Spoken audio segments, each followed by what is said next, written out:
Welcome to NarrativeNook audio tales where enchanted stories come to life.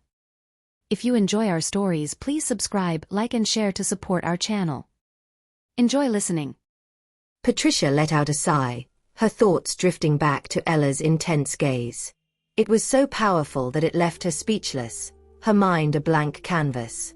Ella's eyes showed only concern and empathy, no hint of disgust or dislike. Meanwhile, Nicole had just returned to the Riddle residence after dropping off Lulu. She was greeted in the living room by her daughter Lonna, who was watching TV. "Mommy," Lonna called out excitedly and ran over to her. Nicole playfully messed up Lonna's hair and asked, "Where's Daddy and Nolan?" "In their room," answered Lonna. Gloria, sitting nearby, smiled and added softly, "Lonna wanted to wait up for you, so we watched some TV together." Nicole, hugging Lonna, suggested, "It's late, sweetie. Time for bed." She then helped Gloria to her feet, who agreed. "Let's go."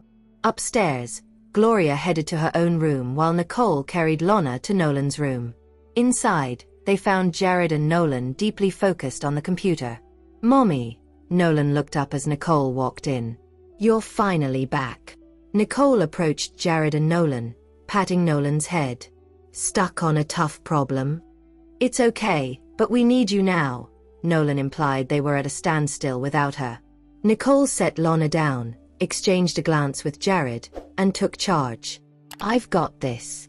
Jared, picking up Lonna, said, "Okay, you guys handle it," and took her to another room. Back at the computer, Nicole and Nolan got to work. Nicole pulled out a memory card, connected it to the computer, and began embedding a program into the game software.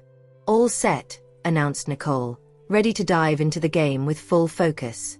This was more than just a gaming session. It was a strategic move. Nicole knew that once Lawrence got his hands on this program, he would start working on the water crest for real. The program prepared by Preston and the others? It was time to test its effectiveness. "Please let this work," Nicole thought, crossing her fingers for success. Nicole pressed the enter key and exhaled in relief. Now it was just a waiting game until the results came in. She could then see if her hunches were right. Meanwhile, Lawrence, who had been practically glued to his screen, finally got the message. A hint of suspicion flickered in his eyes as he sneakily swapped out the game program, sending a new one. He was convinced he'd covered his tracks perfectly, totally unaware that anyone was on to his little scheme. Little did he know, the moment he got that message, a sneaky little program had already wormed its way into his system. "Mr. Royce, do you think this'll do the trick?" Ian asked. "It better," Lawrence responded, still banking on Nicole's smarts. "All right, let's give it a whirl. Unlocking the water crest is step 1 to making your dream come true," Ian put in. Honestly, they could have nailed this ages ago if Nicole hadn't gotten her memory back and reclaimed the fire crest. If only that hadn't happened, Lawrence would have had both the fire and water crests by now. "Yep," Lawrence murmured, giving a quick look at his team of hackers. "It's all on you guys now." After setting them to work, Lawrence leaned back, crossing his legs and chilling out as he waited to see what would happen. Ian came over, offering a cup of coffee. "Mr. Royce, here's your coffee." Lawrence was leisurely sipping his coffee, his attention occasionally drifting back to the computer screen. The room echoed with the rhythmic tapping of keyboards as the hackers intensely focused on their task. Ian, with a hint of anxiety in his voice, broke the silence. "Mr. Royce, why is this taking so long?" He couldn't help but wonder, is this another dead end? Why does it feel like we're moving at a snail's pace? "Just hang in there a bit longer," Lawrence replied, a trace of impatience creeping into his tone. Internally, Lawrence was growing anxious too. Why no progress yet? "We've got everything we need," he thought, puzzled. Suddenly, a hacker let out a confused grunt. "What's the issue?"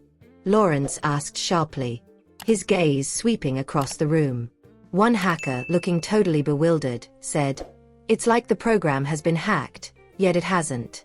"I've never seen anything like this." Ian, perplexed, asked, "What does that even mean?" "It's either hacked or it's not." What's with this uncertainty? We did everything by the book, following Mr. Royce's data and pattern. But there's no response, and it's not freezing either. It's just bizarre, the hacker tried to explain. So, no reaction at all? Ian responded, frustration mounting. Looks like we've hit a dead end again. If it had failed, it should have frozen, but that hasn't happened. The hackers were equally baffled. Ian urged them, then keep digging. Where did we go wrong? The hackers resumed their work, only to report back, disappointed, still no luck. Ian murmured to himself, what's going wrong here? A hacker, shaking his head, said, in all my years, I've never encountered something like this. Ian, looking increasingly worried, turned to Lawrence. Mr. Royce, do you think there's a problem somewhere else? Lawrence, understanding Ian's implication about Nolan and Nicole, replied with a shake of his head, I don't think so. He hadn't noticed anything unusual, and Nolan had already finished the game. If there were any issues, they wouldn't have cleared it. Ian was visibly troubled as he mused. But where exactly did it go wrong? Considering that Nolan wasn't the issue, the hackers aiding them shouldn't have faced any problems either. Suddenly, Ian lowered his voice. Could there be someone else involved? Lawrence had a hunch they might be targeted by an unknown adversary. The name Scorpio flashed in his mind. But does Scorpio really have that kind of ability? Lawrence silently questioned himself. After a bit of thinking, he dismissed the idea. It shouldn't be Scorpio. He knew if Scorpio had the capability, they wouldn't have sought his help with the water crest. Scorpio still needed him. What's really going on here? Ian was thoroughly perplexed. Lawrence, deep in thought and staring at the computer screen, abruptly ordered, exit the program now. The hackers, confused but obedient, quickly followed the command. Ian, in a concerned whisper, asked, Mr. Royce, what's wrong? He tried to figure out the problem. Which part went wrong? Lawrence, still focused on the screen, suddenly burst into a bitter laugh. Ha ha ha. Well played, Nicole. He had thought his plan was flawless, but it seemed Nicole had outsmarted him. Ian was completely clueless. What does this have to do with Nicole? Ian was deep in thought. We used Nicole's trick, but she won't figure that out, will she? He wondered. Suddenly, one of the hackers blurted out, We've been duped. His fingers flew across the keyboard, searching for clues. Duped. Ian was still piecing things together, his eyes darting to Lawrence's computer screen. It slowly started to click for him. Although he didn't get all the details, he realized they had fallen into Nicole's trap after connecting Lawrence's mention of Nicole and the hacker's comment. Ian's heart skipped a beat. So we thought we were using Nolan to outsmart Nicole and unlock the water crest, but she was one step ahead the whole time. Ian's voice came out rough. Then the water crest. Is it gone? He asked out loud. Everyone leave now, Lawrence ordered, his voice icy. Yes, sir, the hackers responded, quickly packing their laptops and exiting the room. Ian lingered, unsure. He knew staying wouldn't help, and he didn't dare face Lawrence yet. He decided to leave and wait for Lawrence to cool off before planning their next step. Once the room was empty, Lawrence stared at the screen, his eyes cold and intense. He picked up the phone and called Scorpio. We've lost the water crest, he said calmly, a hint of threat in his voice. Scorpio paused, then replied with a slight laugh. Nicole is quite something, isn't she? Shut up, Lawrence snapped, infuriated by Scorpio's taunting tone. What do you want, calling me now? Scorpio asked, sounding annoyed. Lawrence was silent, a mix of frustration and disbelief swirling within him. On the other end, Scorpio, sensing the quiet, nudged. Made up your mind, huh? The silence stretched, but it was clear they both knew what was at stake. You're a piece of work, Scorpio muttered before hanging up. Lawrence set down the phone slowly, lost in thought. He thought about the 5 long years of waiting, the careful plans, and the victories that had slipped away time and again. Both the fire crest and the water crest had somehow ended up back with Nicole. Meanwhile, Scorpio smirked. He's really something. Can't believe he's going through with it. Who are you talking about? Pisces asked, puzzled. Just a heartless fool, Scorpio answered, keeping it vague. Pisces knew better than to push. It's late. Maybe you should rest. I've got more to do, Scorpio replied, reaching for the phone again. All right, I'll head off then, Pisces said, getting up to leave. Once alone, Scorpio made another call. Change of plans. The water crest is with Nicole. Looks like Lawrence might go after her. Got it. After sharing the info and receiving new orders, he hung up. Humph. Time for a comeback, Scorpio muttered. Nicole, you've been a real pain. Let's see what's next. At the Riddle house, the children were asleep, and the house was dark except for Nicole's room. There, Nicole and Jared sat in front of the computer, their expressions a mix of concern and determination. Go ahead and open it, Jared encouraged gently. Nicole bit her lip slightly. Maybe you should handle this one. She already had the fire crest, and while another wouldn't be too much, she somehow felt the water crest might be safer with Jared. Jared looked at her tenderly. It doesn't really matter who does it, he reassured her. Then, with a click on the enter key and a pat on Nicole's shoulder, he said, After all, I'm all yours. Hey. Nicole watched him walk away, a mix of humor and slight annoyance in her heart. He always leaves just like that, she mused. I'm off to shower, Jared shouted over his shoulder, disappearing into the bathroom. Nicole let out a small sigh, her face growing serious as she focused on the task in front of her. By the time Jared was done showering, she had managed to get it done. It's open, she informed him as he walked back into the room. Jared, with a gentle smile, asked softly, Did you claim it yet? Not yet, Nicole admitted, uncertainty in her voice. Jared came closer and gently stroked her hair. Worried it might not choose you. I guess I'll just give it a shot, Nicole replied, her feelings a bit tangled. It wasn't fear, more a mix of emotions. Having been through this with the fire crest, Nicole found the process familiar and was soon successful. The special watch chimed again. Everything settled down, and the night grew deep. Nicole scrolled through the congratulatory messages, her face calm. What's wrong? Jared asked softly, taking her hand. Nicole shook her head. Nothing, just some old memories. Jared, understanding her, said, You're thinking about what happened when you claimed the fire crest. Yeah, that was quite the ordeal, Nicole replied, a small, thoughtful smile on her lips. Let's sleep, Jared suggested, gently pulling Nicole down beside him. He wrapped his arms around her softly. Nicole snuggled closer, feeling cozy, and quickly drifted off to sleep. Jared watched her sleeping, his gaze deep and thoughtful. Even though everything seemed calm, he knew it was just the surface. Nicole becoming the master of the water crest had already stirred up the influential families. She'd have more support now, but Jared knew those who coveted the water crest wouldn't back down easily.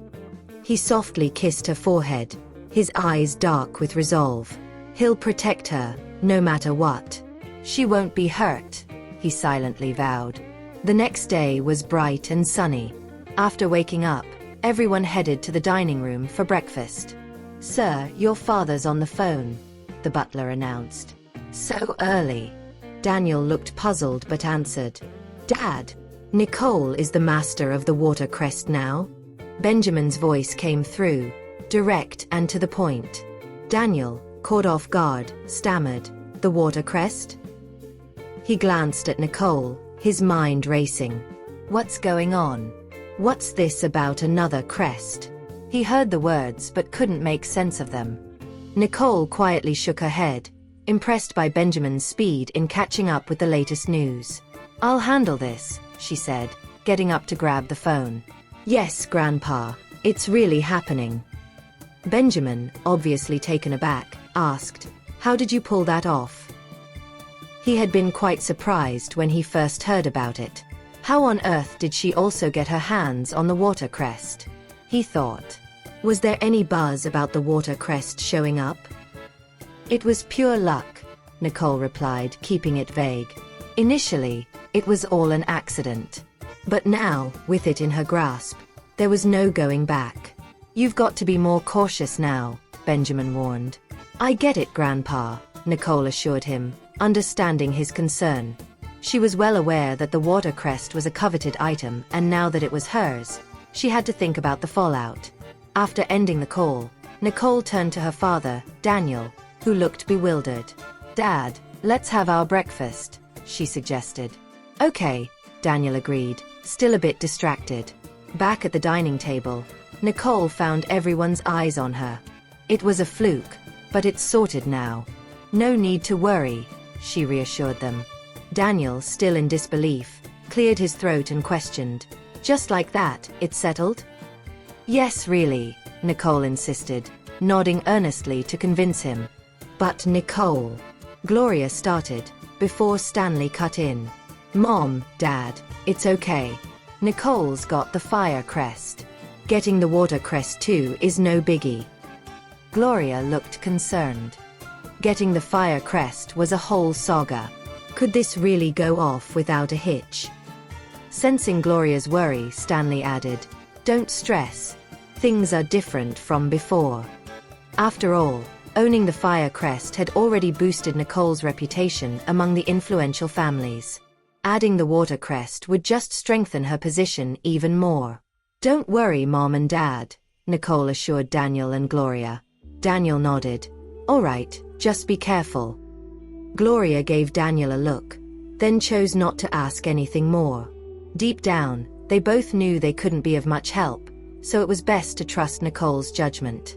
After breakfast, the house buzzed with the morning routine as everyone prepared to head out for the day. Time for school, kids, Tia called out. She was ready to take Nolan and Lonna to kindergarten. Nolan and Lonna, their backpacks ready, greeted her with beaming smiles. Hi, Tia. Stanley stood up. I'll walk you out, he offered Tia. After waving their goodbyes, the kids trotted out the door with Tia and Stanley. Gloria watched them go, her face beaming with affection. Have a great day. Once everyone was gone, Nicole and Jared also headed out. Gloria sighed, trying to hide her worry from Nicole. What's done is done. Let's not worry too much. We need to trust the kids, Daniel tried to comfort her. Nobody would turn down the chance to have influence over other influential families. I get it. But as a mom, I just want my kids to be safe and happy. That's all that really matters, Gloria said, her worries clear in her voice. Daniel gently patted her hand. You're right. But as a Riddle, they have to take on their responsibilities. The Riddles were far from an average family. Their life was anything but simple, with a family business and the Riddle Corporation to oversee, among countless other responsibilities. Gloria let out a sigh. I believe they can handle it. Despite her confidence in her children, Gloria, like any parent, couldn't help but worry a bit more than necessary. On their way to the Riddle Corporation, Nicole glanced at Jared. Do you think your grandpa knows what's going on? Should we go back and tell him? Jared shook his head. No need. Grandpa already called. Oh. Nicole was taken aback by Maximilian's swift reaction. Jared's face clouded over. Grandpa's call wasn't just about the water crest. He also reminded me to keep Nicole safe. Now that she's even more in the spotlight, I can't let her be in any danger. As they reached the Riddle Corporation, Nicole caught sight of Lawrence. Her eyes narrowed slightly. He's here. As she started to get out of the car, she noticed Jared doing the same. She stopped him. Don't worry, I can handle this. Jared frowned, clearly not entirely on board with her decision. Just trust me, I can deal with this on my own. For Nicole, this was a personal matter with Lawrence, something she needed to sort out herself. Seeing her resolve, Jared finally gave in. All right. Thank you, Nicole said, giving him a smile before stepping out of the car. Jared watched her approach Lawrence. His eyes filled with worry. Mr. Johnston, should we wait here? Max asked, his voice tinged with unease. Let's go, Jared said, pulling his gaze away. He wanted to give Nicole the space she asked for to deal with Lawrence. He trusted that Lawrence, even if upset, wouldn't dare to harm her openly, at least not today. Nicole approached Lawrence with a calm smile. Let's talk upstairs. All right, Lawrence replied, surprisingly calm. They headed to Nicole's office. Soon, Lulu arrived with 2 cups of coffee. Nicole noticed Lulu's worry and reassured her with a gesture. Lulu shook her head, not wanting to leave, but Nicole gently insisted. I'll be fine, go ahead with your work. Okay. Despite her reluctance, Lulu left, looking back a few times. Lawrence watched this and commented with a touch of disdain. She seems really worried about you. Inside, he thought, if I really wanted to do anything, what could she do to stop me? Nicole just glanced at him briefly. She's just worried. Then she got straight to the point. I know everything. From the very start. Lawrence was caught off guard, then laughed at himself. And here I was, thinking I had everything under control. He realized she knew everything from when Everett was taken. No wonder she figured out. I was behind the game and its real purpose, and how she turned my plan around, making me lose the water crest, he thought. I'm not surprised by these events, but I didn't expect it to be you, Nicole said, her eyes cold as she stared at Lawrence. What really hurt was realizing his betrayal. Their 5-year friendship, where they both claimed to be inseparable, made the betrayal feel even worse. Lawrence's eyes held a touch of genuine sorrow as he said, I'm sorry. I didn't mean to hurt you, but I had things I needed to do. Nicole's response was steady and calm. It's okay, that's all behind us now. Their relationship had changed. It couldn't return to what it used to be. Shifting the topic, Lawrence asked, Can I go see Nolan and Lana? He didn't want to dwell on the past anymore. He knew what Nicole's words implied. Their friendship was over. He might not have another chance to see Nolan and Lana, so he hoped to see them one last time. Nicole considered this for a moment before answering. You can see them at their school gate after school, but don't bother them. And remember, this is the last time. Lawrence felt a wave of sadness, realizing Nicole was setting a final boundary. After a brief pause, he accepted. Okay. Knowing there was nothing more to discuss, Lawrence stood up. I guess I should get going. All right, Nicole gave a light nod. As Lawrence neared the door, he stopped and turned back. If it's ever possible, would you think about going back to Crescent Island? He longed for the carefree days they had there, wishing they could have stayed in those moments forever. I don't see that happening again. Maybe that place was never really for me. Nicole replied, her gaze meeting Lawrence's. He had saved her, offering her a haven at Crescent Island, but it was all just a strategy for her fire crest. Looking back, it all felt kind of silly. She had believed they were friends, but he had never truly seen her in that way. A hint of sadness flashed in Lawrence's eyes. He gave a nod, opened the door, and stepped out.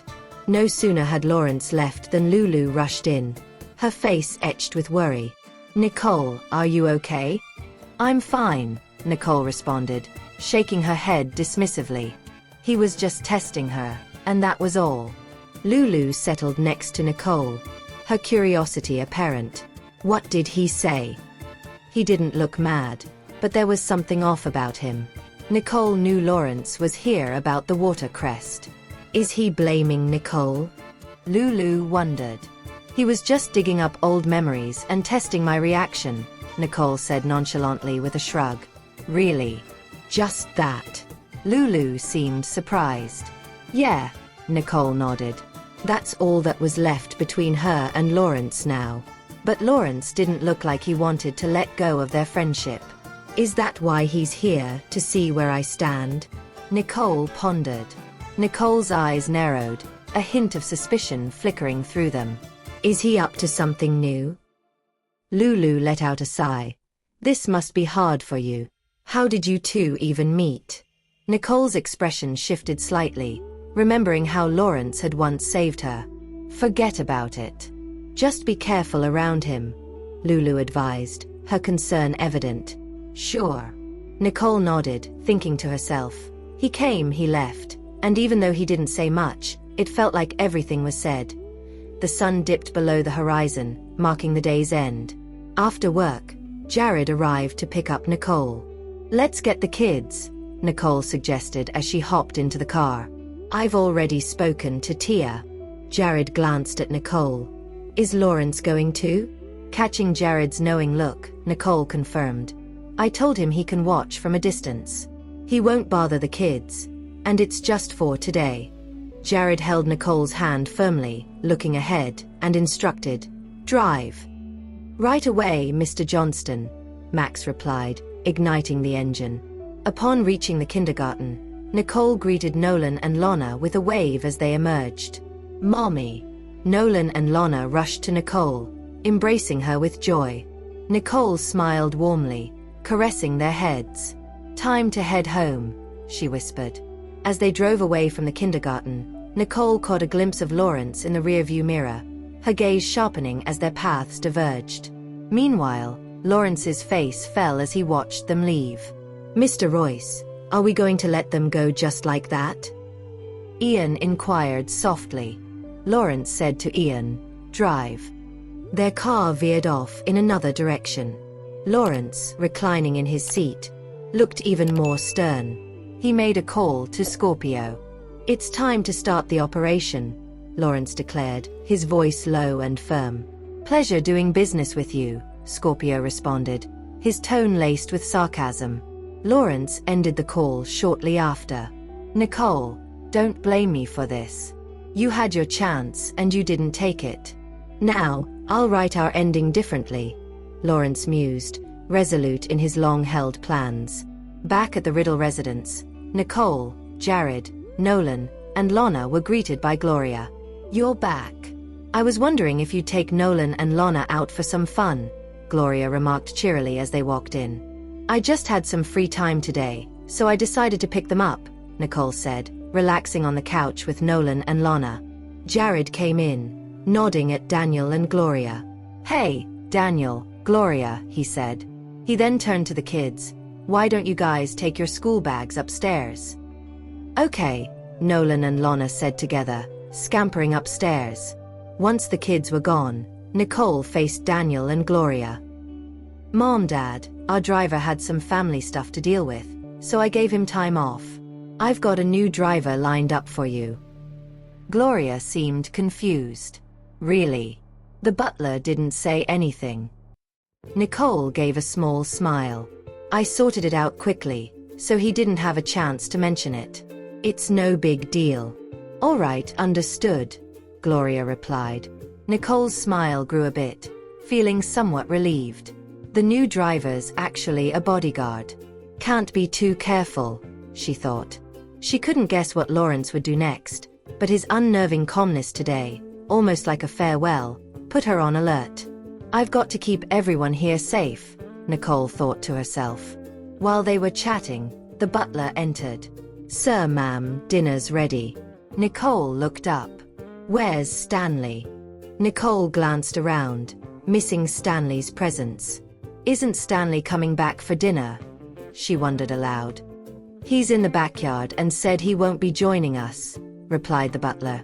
Realizing Stanley was probably with Tia, Nicole helped Gloria stand up, saying, Well then, let's eat. Daniel and Jared got up, and they all made their way to the dining room. With a bit of teasing in her voice, Nicole remarked, Seems like Stanley and Tia can't get enough of each other, huh? Gloria, holding Nicole's hand, smiled warmly. Yes, it's heartwarming to see them like that. They'll be just fine, Nicole agreed with a nod.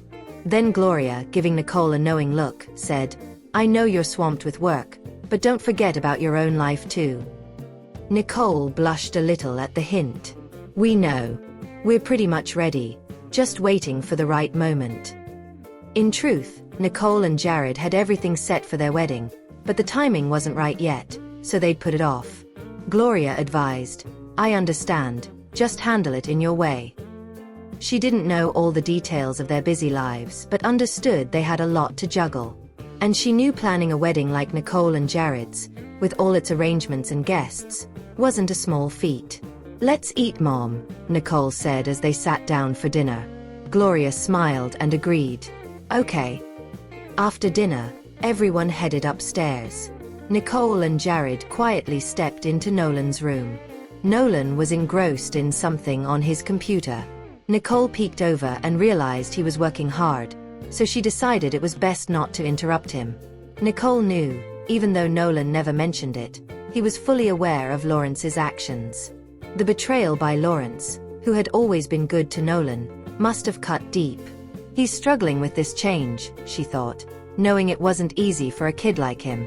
Lana, looking up from her book, said with a hint of pride, "Mommy, Nolan's been working really hard for the young hackers competition. I bet he's going to win." Nicole smiled warmly.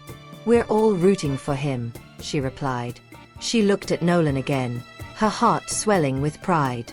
Despite his pain, Nolan was channeling it into something positive. She understood Nolan was hurting but was using this as motivation. This reassured her somewhat. When Nicole voiced her belief in him, Nolan turned to her and asked, "Do you really think I can do it, Mommy?" "Absolutely," Nicole said, walking over to ruffle his hair affectionately. "You're young, Nolan. Don't worry about the heavy stuff. Just focus on what you love." Nolan blinked, not fully understanding, but he nodded. "Mommy, I know you and Daddy love me more than anything." He felt secure under the care of his parents. "One day, it'll be my turn to protect them," he thought. Nicole's eyes filled with tender love. "We're here for you, always. If you need anything, just ask." Nolan nodded, his attention returning to the computer. He was disappointed in Lawrence and couldn't understand why he had been manipulated. But he trusted Nicole's judgment implicitly. If she said Lawrence was wrong, then he believed her. Nolan resolved to stand by Nicole, not Lawrence, who had broken his trust. Nolan remembered what Nicole had said. If Lawrence needs help, he should just ask us. He wished Lawrence had asked because he would have been glad to help. But Lawrence chose not to, maybe because whatever he was doing wasn't good for them, and that's why he didn't tell them. Thinking about it made Nolan feel weak. He wished he was stronger so Lawrence wouldn't have manipulated him. "I need to work hard to reach my goal," Nolan decided. Nicole smiled a bit and nodded at Jared. "Let's leave him alone," Jared said quietly. They agreed to support Nolan, feeling both sad and proud of his determination. The house was quiet, everyone else was asleep. Nicole and Jared went back to their room. Nicole rubbed her temples, feeling a headache coming on. Jared then gently started massaging her head. "You seem tired," Jared said, worried.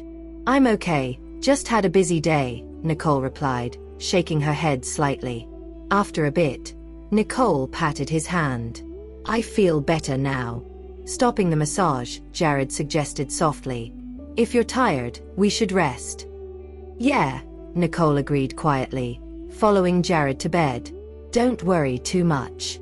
I have someone watching Scorpio," Jared reassured Nicole. Nicole looked surprised. "You sent someone?" "It's Pisces," Jared revealed. Nicole was shocked. How did Pisces contact Scorpio? And why would Scorpio trust him? After what had happened, she thought Scorpio wouldn't trust Pisces anymore. "Pisces rescued Scorpio after he ran away," Jared explained. Also, Pisces hadn't been deeply involved in Scorpio's main plans before, so Scorpio probably didn't suspect him. And there weren't many trustworthy people around. Scorpio had no choice but to rely on Pisces. Nicole nodded, her expression turning serious. "Tell Pisces to be cautious." Even though Scorpio trusted him for now, it might only be because he had no other options. Pisces shouldn't rush things, or he might get caught too soon. "Sure, Max will take care of it," Jared said, gently smoothing Nicole's hair. "Let's get some sleep." She lay down, gave him a small smile, then nestled into his arms and closed her eyes, feeling content. Watching her, Jared felt affectionate. He kissed her forehead before drifting off to sleep. Outside, the night was dark, the moon hiding behind clouds. In an apartment, one unit still had its lights on. "Scorpio, here are the people you wanted," Pisces announced as he walked into the room, followed by a few others. Scorpio glanced around, looking dissatisfied. "Is this everyone?" If you have enjoyed this story, please like and share so others can see it too. Also hit the subscription button and notification bell so you can be notified on our next release. Thank you for your support. God bless you.